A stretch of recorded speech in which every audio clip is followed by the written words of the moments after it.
Parents, పిల్లలు, చదువులు, ఈ మూడూ కూడా ఎంతసేపు చర్చించినా తేలని అంశాలు.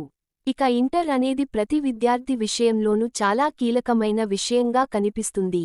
అలాంటి ఇంటర్ విద్యార్థుల చుట్టూ తిరిగే కథతో పలకరించిన వెబ్ సిరీస్ 7 ఎపిసోడ్స్గా రూపొందిన ఈ సిరీస్ ఈ రోజు నుంచే స్ట్రీమింగ్ అవుతోంది. జోసెఫ్ క్లింటన్ దర్శకత్వం వహించిన ఈ సిరీస్ ఆడియన్స్కి ఎంతవరకు కనెక్ట్ అవుతుందనేది చూద్దాం. కథ 2012లో మొదలయ్యే కథ ఇది. అర్జున్, హర్ష్ రోషన్, రాజు, జయతీర్థ, ఇమ్రాన్, భానుప్రకాష్ వేరు స్కూల్స్లో 10th పూర్తి చేస్తారు. అప్పటికే జయశ్రీ, అక్షర పట్ల ఆకర్షితుడైన అర్జున్, ఆమె విజయవాడ లోని ఆల్ ఇండియా ర్యాంకర్స్ జూనియర్ కాలేజ్లో చేరుతుందని తెలిసి తాను కూడా అందులోనే చేరతాడు. జయశ్రీ ఆ కాలేజ్లో చేరడం లేదని తెలిసి ఆ కాలేజ్లో నుంచి బయటపడాలని నిర్ణయించుకుంటాడు. అక్కడే అతనికి రాజు, ఇమ్రాన్ పరిచయమవుతారు. ఇమ్రాన్ ఫ్రీ సీట్ కారణంగా అక్కడ చేరతాడు కానీ హాస్టల్ ఫీజు కట్టుకోవడం అతనికి భారంగా మారుతుంది. అయితే మారుమూల పల్లెలో పెరిగిన అతనికి హాస్టల్ వాతావరణం సరిపడదు. దాంతో అక్కడి నుంచి వెళ్ళిపోవాలని అతను భావిస్తాడు. ఇక స్కూల్ ఎగ్గొట్టి తిరిగే రాజుకి హాస్టల్ అనేది ఒక పంజరంగా అనిపిస్తుంది. దాంతో సాధ్యమైనంత త్వరగా కాలేజ్లో నుంచి బయటపడాలనే ఆలోచనలోనే అతను ఉంటాడు. ముగ్గురి లక్ష్యం ఒక్కటి కావడం వల్లనే వాళ్లు ఫ్రెండ్స్ అవుతారు. మేనేజ్మెంట్ తమని కాలేజ్లో నుంచి పంపించేలా చేయాలని నిర్ణయించుకుంటారు. అందుకోసం వాళ్లు ఎలాంటి ప్లాన్స్ వేస్తారు? ఆ ప్రయత్నాలు ఎలాంటి పరిణామాలకు దారితీస్తాయి? తమ పిల్లలు మంచి ర్యాంకులు కొట్టాలనుకున్న వారి పేరెంట్స్ కల ఫలిస్తుందా? జయశ్రీతో పాటు కలిసి చదువుకోవాలనే అర్జున్ కోరిక నెరవేరుతుందా అనేది మిగతా కథ. విశ్లేషణ: తల్లిదండ్రులు తమ పిల్లలు మంచి ర్యాంకులు సాధించాలని అనుకుంటారు. ఆర్థికపరమైన ఇబ్బందులు ఉన్నా, పిల్లలను విడిచి ఉండలేకపోయినా పెద్ద కాలేజ్లలో చేర్పిస్తారు.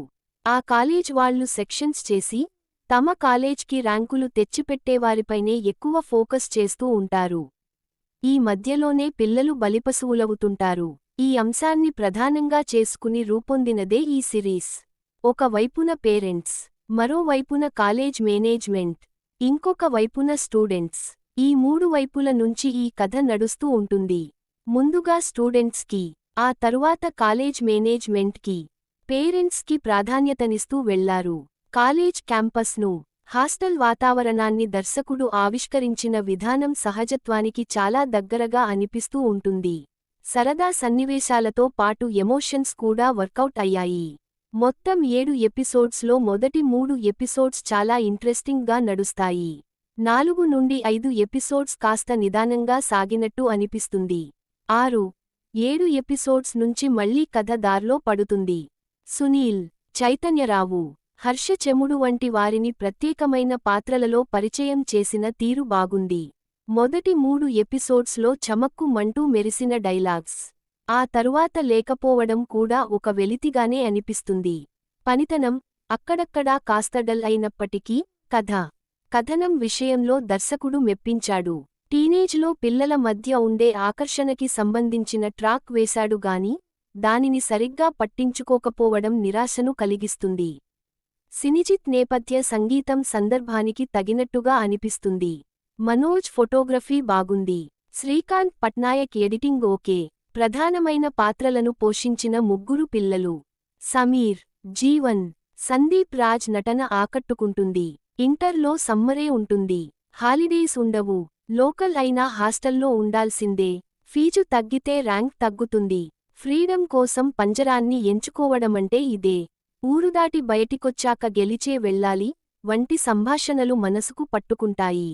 ముగింపు సరదాగా సాగిపోతూ అక్కడక్కడా ఎమోషన్స్ను టచ్ చేసే ఈ సిరీస్ వినోదంతో పాటు సందేశాన్ని కూడా అందిస్తుంది.